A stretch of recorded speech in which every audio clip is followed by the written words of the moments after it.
Wow, Mama, look at all this cool stuff. Golly, I just with. Rated NFYK, not for your kids.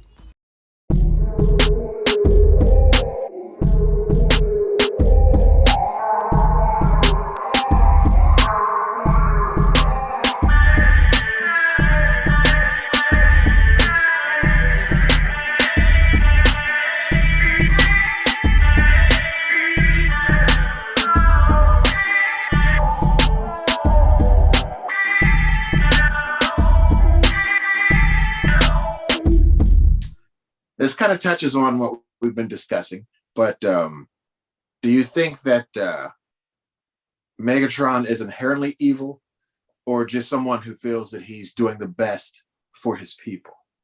I believe that the path towards being a fascist is not a choice. I think it's something that people evolve into, leaders evolve into, as well as a population. I don't believe anyone truly wishes to be evil, and I don't think they wrote Megatron like that.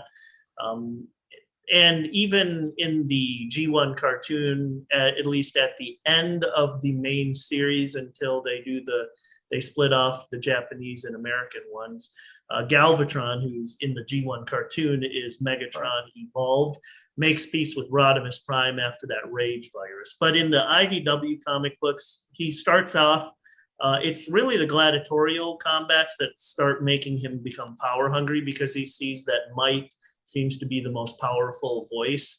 And then he gradually, and the people who flock to the Cybertronians that flock to his cause do not believe they're doing anything evil. They think they're just being lied to, which they kind of are.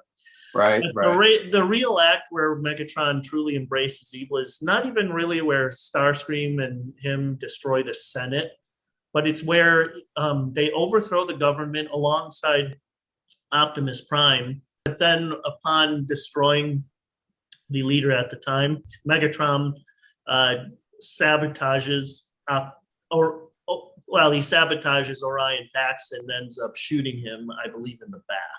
And that's where Megatron realizes that he does not share power.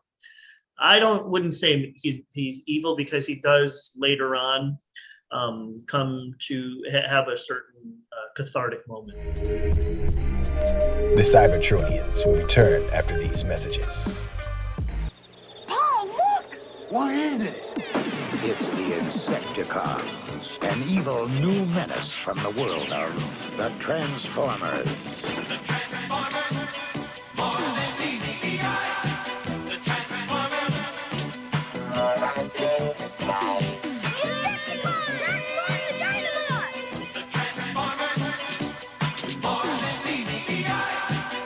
Sold separately from Hasbro. We now return to the Cybertronians. So the next question is, why does Megatron always give Starscream so many opportunities? You know, like he gives him so many chances when it's obvious that Starscream has his own ambitions and he would love to rule. So why does Megatron always, give him these opportunities? Good question. Everyone kind of wonders that, especially in a G1 cartoon where Starscream's just blatantly, he's blatantly insubordinate. And you can even blame him in the cartoons for those laser shots he has in the Mount McKinley, causing Teletran 1 to revive the Autobots. That's because of Starscream shooting at them. But in the comics, at least, Starscream starts out as absolutely enthralled by Megatron, mainly because of the viewing in the gladiatorial games.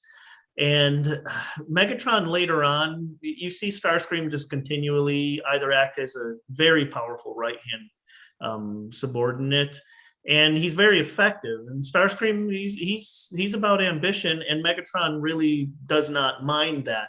But later on, he explains what Starscream is to him, and that is something that makes sure that Megatron always stays on his toes and never becomes complacent.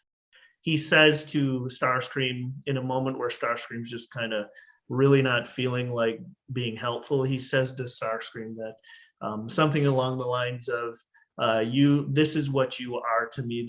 You will take power one day. And when you do, it will be you who takes it over me. I think over my dead remains. And it kind of makes Starscream realize that Megatron does not hate him per se, but he really just wants to make sure that Starscream, when he takes leadership of the Decepticons, that he does so in a fashion befitting the position and the station. Wow, that's pretty intense, though. It's pretty cool, yeah. And then so he's allowing him. Yeah. And the graphic that you're going to show is that moment where Starscream gets it, and he just, and then he automatically becomes that leader, that commander, subordinate to Megatron that he really should be. Right. Then he didn't have to look over his back. He knows one day it's going to come. Yeah. It's a kind of cool moment. And ultimately in the comics, Starscream does become the leader of everyone in Cybertron. Wow.